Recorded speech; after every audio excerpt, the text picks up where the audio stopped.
हे भगवान शिव, हे प्रकृति के राजा, हे पालनहार, यदि आपके भक्त से कोई गलती हो जाए तो क्षमा करना।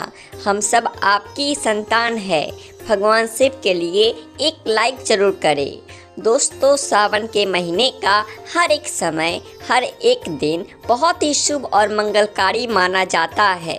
सावन का हर एक दिन उतना ही पवित्र माना जाता है जितना कि पवित्र गंगा माँ, पवित्र गंगा जल। सावन का महीना भगवान भोलेनाथ की महाशक्ति का महीना माना जाता है और सावन महीने में जितना ज़्यादा हो सके सारे कामों का त्याग कर अगर कोई भक्त विशेष तौर से भगवान भोलेनाथ को खुश करने में लग जाता है तो उसकी कुंडली के सारे कष्ट समाप्त हो जाते हैं। साक्षात भगवान भोलेनाथ उसके जीवन में प्रवेश कर जाते हैं और भोलेनाथ का उसके घर में आगमन हो जाता है। इसी वजह से सावन का विशेष महत्व रहता है। विशेष फलों को देने वाला, विशेष बल प्रदान करने वाला, कुंडली को सुरक्षित रखने वाला मात्र सावन सोमवार का व्रत विशेष है। यहाँ तक कि सोमवार का व्रत रखकर सावन सोमवार का व्रत करके मात्र कुछ ही पलों में, कुछ ही दिनों में हम कर्ज से बच सकते हैं। यहाँ तक कि भयंकर से भयंकर काल सर्प दोष भी दूर हो जाता है। यही वो समय है जिस समय भगवान शिव को जल अभिषेक करने से, पंचामृत करने से राहु दोष, मंगल दोष, शनि दोष, गरीबी का दोष और पितृ दोष, काल का दोष मात्र सावन सोमवार का व्रत रखकर दूर हो जाता है और विशेष फल प्राप्त होता है। शिव प्रसन्न होते हैं। माता पार्वती तथा माता लक्ष्मी दोनों हाथों से धन की वर्षा करती है। दोस्तों, इसी तरह सावन के बारे में बताया जाता है कि जिस प्रकार आप अच्छे कार्य करके भोलेनाथ को प्रसन्न कर सकते हैं, तो दूसरी चीज़ है कि सावन के महीने में कुछ चीज़ें करने के बारे में कतई मना किया जाता है। इन चीज़ों का अगर आप सावन के महीने में पालन करते हैं तो परिवार में खुशियाँ रहती है, अन्यथा आपको दुख की प्राप्ति भी होती है। दोस्तों, आज हम आपको बताने वाले हैं कि कितना भी ज़रूरी क्यों ना हो जाए, चाहे मौत ही क्यों ना आ जाए, कोई आपसे इन चीज़ों को उधार मांगे तो सावन के महीने में भूल कर भी ये 4 चीज़ें किसी को भी ना दे, अन्यथा आपके परिवार में कंगाली देखने को मिल सकती है। महादेव भोले भंडारी कालों के भी काल आपके घर का त्याग हमेशा के लिए कर सकते हैं। दोस्तों, आगे बढ़ने से पहले अगर आप भगवान शिव से प्यार करते हैं तो सच्चे दिल से कमेंट बॉक्स में लिखें ओम नमः शिवाय और हमारे चैनल द आध्यात्मिक टेल्स को सब्सक्राइब करके बेल आइकन को ज़रूर दबाइएगा। दोस्तों, आज के समय में उधार देना या लेना हर व्यक्ति के जीवन में ज़रूरी सा हो जाता है। कोई किसी को उधार देता है तो इस बात के लिए कि उन्हें उनके जीवन में अच्छी चीज़ें वापस प्राप्त हो सके, तो इसकी वजह से वो उधार देते हैं। तो कुछ व्यक्ति सामाजिक सरोकार निभाने के लिए उधार देते हैं। लेकिन दोस्तों, क्या आप जानते हैं सावन के महीने में अगर आप ऐसा करते हैं तो आपके जीवन में कंगाली विद्यमान हो जाती है, घर में क्लेश बढ़ जाते हैं। कम से कम सावन के महीने में तो ऐसा आप कदापि ना करें। दोस्तों, बात करते हैं सबसे पहली चीज़ की। सावन के महीने में सबसे पहली चीज़ तो यह है कि भोलेनाथ से जुड़ी किसी भी प्रकार की कोई चीज़ आप किसी भी व्यक्ति को उधार ना दें। जैसे कि भोलेनाथ से जुड़ा किसी भी प्रकार का फल, भोलेनाथ से जुड़ा किसी भी प्रकार का वस्त्र और भोलेनाथ से जुड़ी पूजा की सामग्री आप भूल कर भी किसी को उधार या दान के तौर पर भी ना दें, क्योंकि माना जाता है कि आपके घर से भोलेनाथ दूसरों के घर चले जाते हैं और आपको वो नहीं प्राप्त हो पाता जो भोलेनाथ आपके लिए करने वाले थे। तो सबसे पहले आपको इस बात का ध्यान जरूर रखना चाहिए। दोस्तों, इसी तरह सावन का महीना धन प्राप्ति का महीना भी माना जाता है। भोलेनाथ साक्षात आपके घर के अंदर आगमन करने के लिए आते हैं, तो इस बात का आपको ध्यान जरूर रखना चाहिए कि सावन के महीने में भूल कर भी कोई व्यक्ति आपसे धन उधार मांगने के लिए आता है, थोड़ा बहुत भी पैसा लेने के लिए आता है, तो आपको उसे उधार पैसा नहीं देना चाहिए और सावन में आपको किसी अन्य व्यक्ति से उधार भी नहीं लेना चाहिए। ऐसी मान्यता है कि सावन के महीने में आप उधार देते हैं या लेते हैं तो वह धन कभी भी लौट कर नहीं आता, बल्कि इस समय धन देने वाला और लेने वाला दोनों कर्ज में डूब जाते हैं।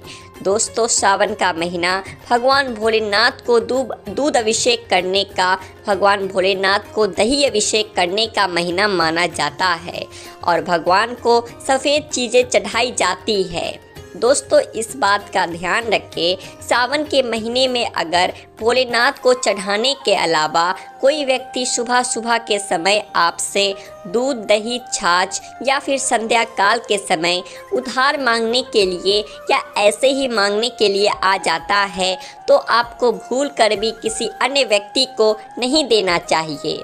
अगर आप भोलेनाथ को चढ़ाने के अलावा ऐसा कार्य करते हैं तो मान लीजिए आपके घर की लक्ष्मी दूसरों के घर चली जाती है और साक्षात भोलेनाथ के क्रोध का भी आपको सामना करना पड़ेगा।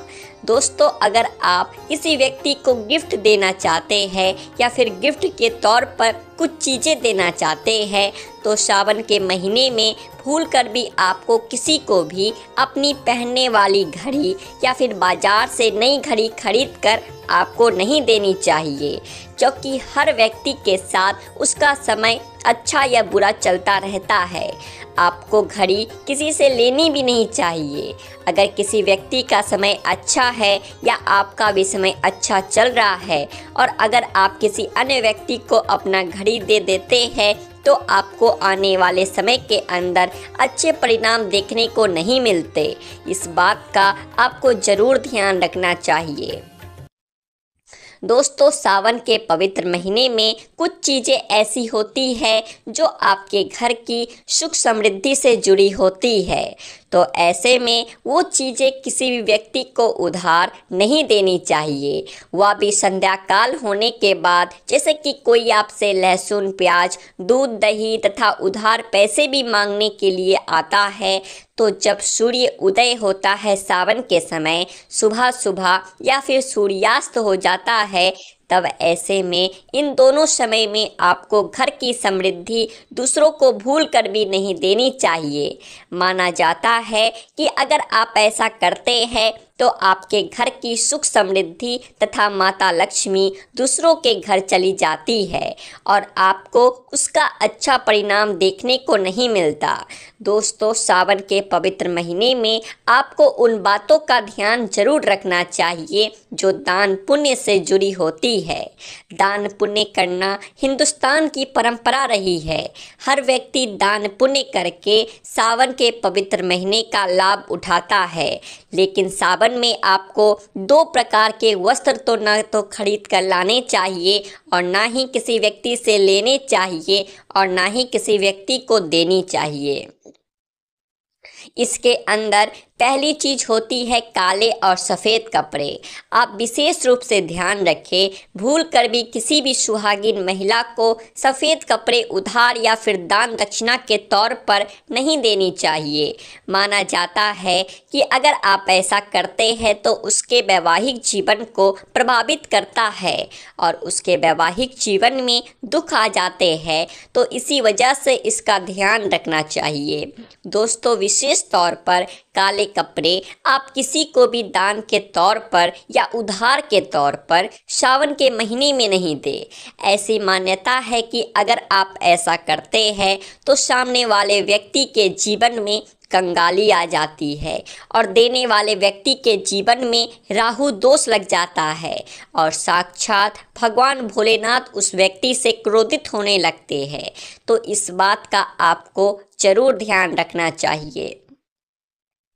दोस्तों, महिलाओं की आदत होती है कि जब रसोई के अंदर किसी प्रकार का सामान कम या ज़्यादा होता है तो अपने आस पड़ोस में मांगने के लिए वह चली जाती है। तेल, घी या फिर अपने घर की हल्दी, ये तीनों चीज़ें सौभाग्य का प्रतीक मानी जाती है। जिस घर में ये चीज़ें होती है, माना जाता है कि सावन के महीने के बाद उसके घर में सुख समृद्धि बनी रहती है। सावन के महीने में अपने घर से किसी को भी भूल कर भी इस प्रकार की चीज़ें आपको उधार ना तो देनी चाहिए और ना ही लेनी चाहिए। अगर आप ये गलती करते हैं तो देखते ही देखते आपके परिवार पर दुखद परिणाम देखने को मिल सकते हैं और आपके घर की सुख समृद्धि दूसरों के घर चली जाती है। दोस्तों, सावन के महीने में बासी रोटी दान नहीं करनी चाहिए, ना ही किसी जानवर को खिलानी चाहिए। बासी रोटी हमेशा बासी ही कहलाती है, इसलिए अगर आप भोले बाबा की कृपा पाना चाहते हैं तो ऐसे में ताज़ी रोटी तथा ताज़े बने चावल ही खिलाने चाहिए। इससे भगवान भोलेनाथ बहुत खुश होते हैं। दोस्तों, सावन के महीने में अगर आप किसी व्यक्ति को दान देने की सोच रहे हैं तो आप नए कपड़े दे सकते हैं, लेकिन ध्यान रखें काले और सफ़ेद कपड़े ना दें जो आपके अपने पहने हुए हैं, और अपने पुराने कपड़े भूल कर भी किसी को भी दान के तौर पर या फिर पहने हुए कपड़े किसी को भी ऐसे ही नहीं देनी चाहिए।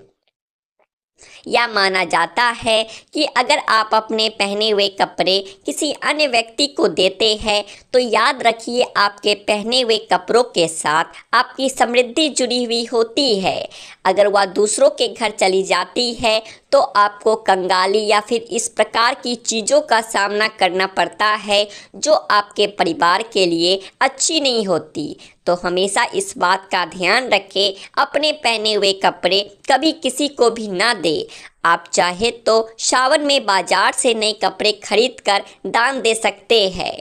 दोस्तों, सावन का महीना सुहाग के लिए विशेष माना जाता है, तो किसी भी सुहागिन महिला को माता लक्ष्मी से जुड़ी चीज़ें अगर आती है तो सुख समृद्धि को बढ़ाती है, और यही चीज़ें माँ लक्ष्मी को आमंत्रित करने का कार्य करती है। तो ऐसी चीज़ों से जुड़ी कोई भी वस्तु आपको किसी भी महिला को नहीं देनी चाहिए।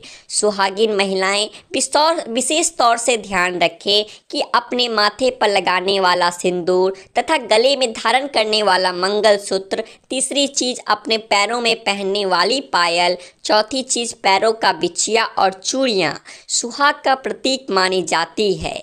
दोस्तों, ये 5 चीज़ें किसी भी सुहागिन महिलाओं को भूल कर भी ऐसे ही, चाहे आपकी बहन ही क्यों ना हो, पहनने के लिए नहीं देनी चाहिए, और ना ही किसी अन्य महिला की पहनने के लिए आपको लेनी चाहिए। इस बात का ध्यान रखें तो निश्चित तौर पर आपको इसका प्रभाव देखने को मिल जाएगा, और देखते ही देखते भोलेनाथ की विशेष कृपा भी आपको देखने को मिल जाएगी। दोस्तों, जो व्यक्ति सावन के महीने में रोज़ इस्तेमाल में आने वाले नमक को दान करता है तो उसकी किस्मत चमक जाती है।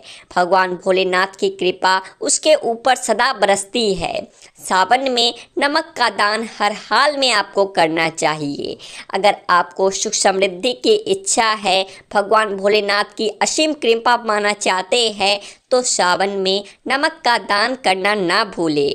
नमक का दान करने से पहले उसमें दक्षिणा अवश्य डालें तथा थोड़े चावल का भी दान करें। नमक का दान सर्वश्रेष्ठ माना जाता है। आप रातों रात अपना भाग्य बदल सकते हैं। तो दोस्तों, अगर आप सच्चे दिल से भगवान शिव को मानते हैं तो जाते जाते वीडियो को लाइक अवश्य करें। भोले बाबा आपकी सभी मनोकामना पूरी करेंगे। हर हर महादेव।